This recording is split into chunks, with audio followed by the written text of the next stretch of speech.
Hey guys, TikTok Sully here, or just Sully, back with another video. And today we'll be looking at some of the more exciting executive changes that have happened in fashion recently, including the most recent and most exciting being Virgil Abloh at Louis Vuitton replacing Kim Jones. So let's get straight into it and hope you guys enjoy. Well, easy. There's no need to take that toll. Well, easy.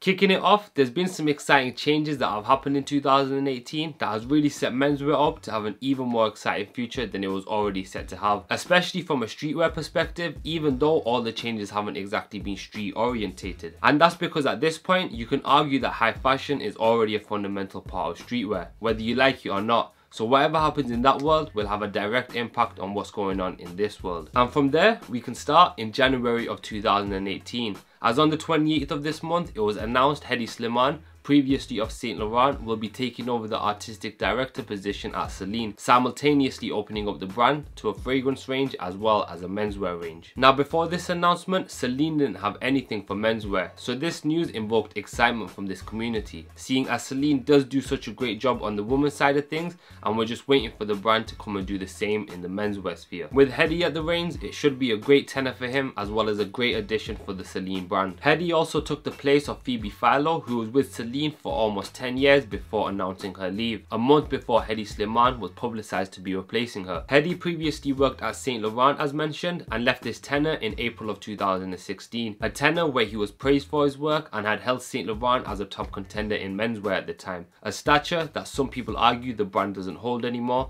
with them appointing that to Hedi's departure from SLP. So fans of Hedi Slimane would have been excited by this news, whilst fans of Celine may have taken Phoebe's departure a little hard, due to the fact that Phoebe really made Celine her own and the two were very connected through her women's wear and accessories. As we have seen in the past though, Hedi also has a habit of making a house his own, so I'm sure we'll see him following Phoebe's footsteps in what seems to be a fair trade, especially with him opening the doors for menswear at the brand. Hedi is set to debut for Celine in September of 2018. Moving on from that, we move to March of 2018, as this was a big month for announcements. After the announcement at Celine, I was already left excited and looking forward to something new from the world of fashion, being Celine's menswear as well as Hedi's work returning. But of course, I should have known it wasn't going to just stop there. Instead, the industry decided to go 1,000 miles per hour, which commenced on March 1st when it was announced Riccardo Tisci would be taking on the artistic director position at Burberry. Now this one for me was the most unexpected. Even though all the positions I'll be talking about were surprising,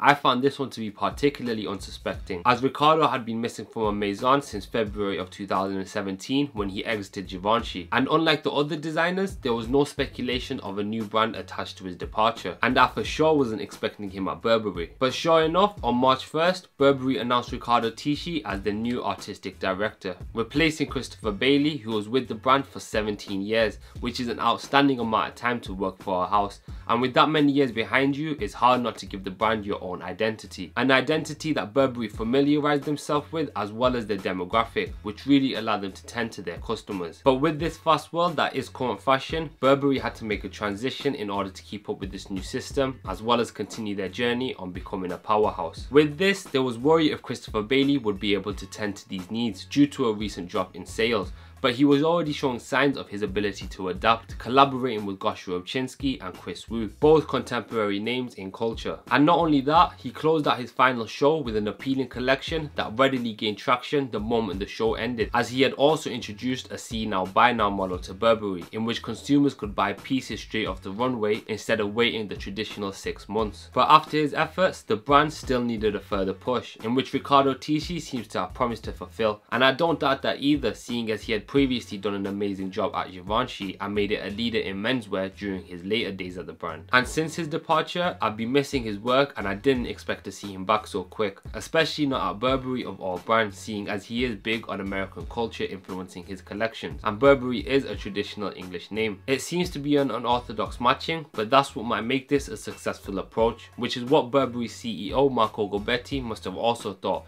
seeing as he was the one who previously appointed Tisci at Givenchy back in 2000 2005 and is repeating this at Burberry in hopes to see a repeat of what happened at Givenchy. And with that, we'll just wait and see if it works out. Riccardo Tisci is also set to debut for Burberry in September 2018. Next in, we have another exciting director change, this time at Maison Dior, with another position that lasted a decade coming to an end.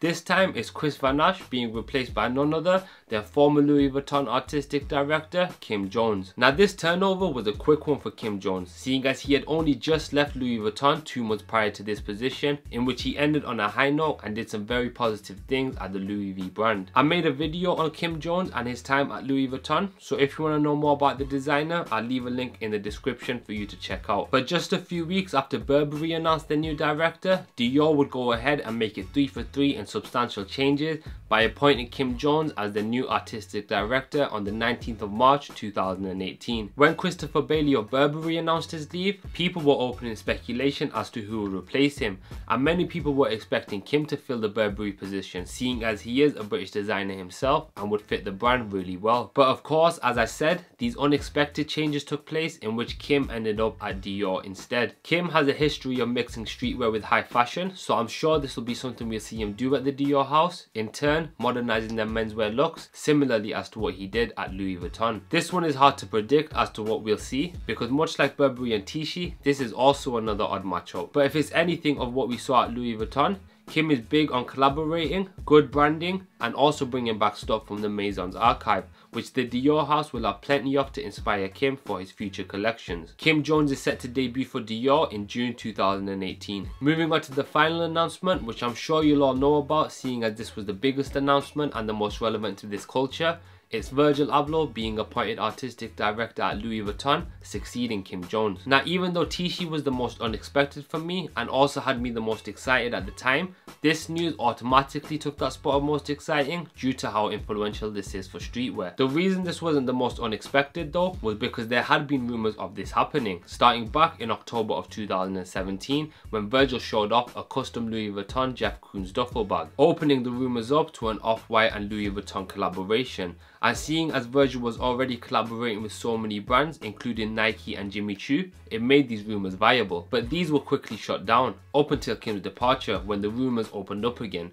This time, talks of Virgil filling his position, which were once again shut down. Until 2 months later, when on the 26th of March 2018, Virgil and Louis Vuitton would both eventually confirm these rumours, affirming Virgil at the head of Louis Vuitton menswear, and leaving us with an exciting future for the Louis Vuitton brand, from a streetwear perspective at least. Virgil was appointed artistic director by Michael Burke, CEO of Louis Vuitton, whom had previously worked with Virgil back in 2006 when Virgil and Kanye interned at Fendi. So Michael knew what he was getting into with Virgil Abloh and has also been aware of his recent popularity, which I'm sure helped influence his decision. Some people think this is Louis Vuitton cashing in on Virgil's popularity, similarly as to how Balenciaga did with Demna, and it just might be, but it makes sense for Louis Vuitton to continue with their uphill journey after Kim's efforts at the brand. And this is also a great accomplishment for Virgil Abloh as well. Not to mention, he's the first black artistic director for the Louis Vuitton brand, as well as the LVMH conglomerate. So that's another milestone in the world of race and diversity, an issue that Kanye West has raised before. Of course you need finances,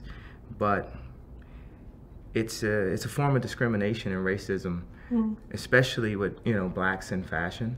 And it literally, you know, it took me being Kanye West to get this far in fashion. As well as remember this time at Fendi with Virgil. Me and Virgil are in Rome giving designs to Fendi over and over and getting our designs knocked down. Brought the leather jogging pants 6 years ago to Fendi.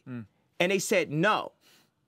How many motherfuckers you done seen with a leather jogging pant? And all that leaves is a bunch of collections to look forward to by these 4 designers under a new set of rules set by a new set of houses. Fashion is looking exciting for the foreseeable future, especially menswear. And who knows, we may see some more changes happen in the rest of 2018, seeing as the more extreme ones have already happened. Meaning at this point, anything is possible. So on that note, that's where I'd like to end this video. I felt this was an important discussion to address, and I really wanted to address it as well. I tried tweeting about it, but that wasn't enough for me to express myself, so I left it off Twitter and brought it to YouTube in video form instead. Hope you guys enjoyed and learned a few things and are as excited by these changes as I am. Congratulations to all the designers mentioned. I'm sure we all look forward to their future collections, especially with the diversity. I'm sure there's something in there for everyone to enjoy. If you enjoyed the video, don't forget to hit that like button. It always helps and lets me know that you enjoyed. And let me know what you thought about these changes down below if you do have any input. I'll leave some social handles in the description if you want to keep up to date with me. But besides that, thanks for watching and I'll catch you in the next one. Rap the new rock and roll. We culture. Rap is the new rock and roll. We the rock stars. It's been like that now for a minute. It's been like that for a minute, Hedi Slimane. It's been like that for a minute.